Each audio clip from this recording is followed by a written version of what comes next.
عالی وزیر وویل لار او بر افغانان د جنگ خلاف شوي دي او د سولې تږي دي.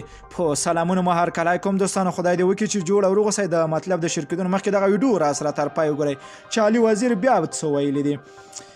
د پښتون ژغورنې د غورځنګ مخکښ غړی عالی وزیر وایي لار او بر افغانان یو دي او ټول د جګړې خلاف دي.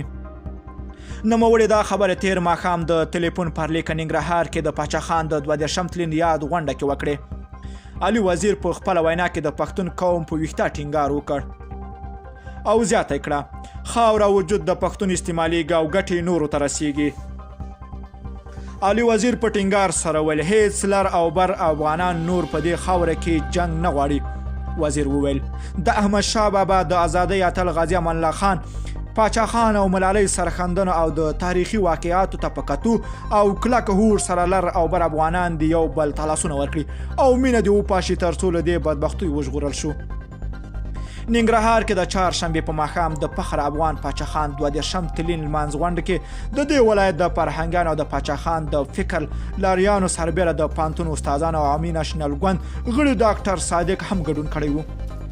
ډاکټر صادق وویل په دې یاده غونډه کې ویلي افغان قوم د خوشحال خان په وینا نه بدلیدونکی قوم دی.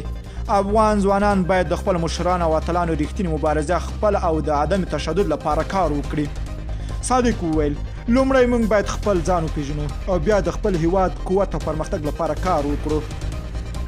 د فخر افغان پاچا خان 22 تلین یاد غونډه په داسې مهال کې ترسره کیږي چې لا هم په دې ولایت کې د نوموړي مزار ته د پاملرنه نه شوې او فرهنګیان له همدې امله پر مسؤلینو نیوکه لري چې باید د دې ولایت د فرهنګي برخې ته پاملرنه ډیره کړي. خو په دې وروستیو کې له نیوکو وروسته یو څه د دې ولایت د اطلاعات او کلتور د نوي رئیس په راتګ سره فرهنګي برخې ته پاملرنه ډیره شوې ده او خلکو هیله هم غوړېدلې ده چې ښه بیلګه یې د مملي باغ له 40 کلن ځنډ وروسته د نرګس ګل مشاعره ده. دوستانو که ویډیو مو خوښه شوې نو لایک او شیر کړئ.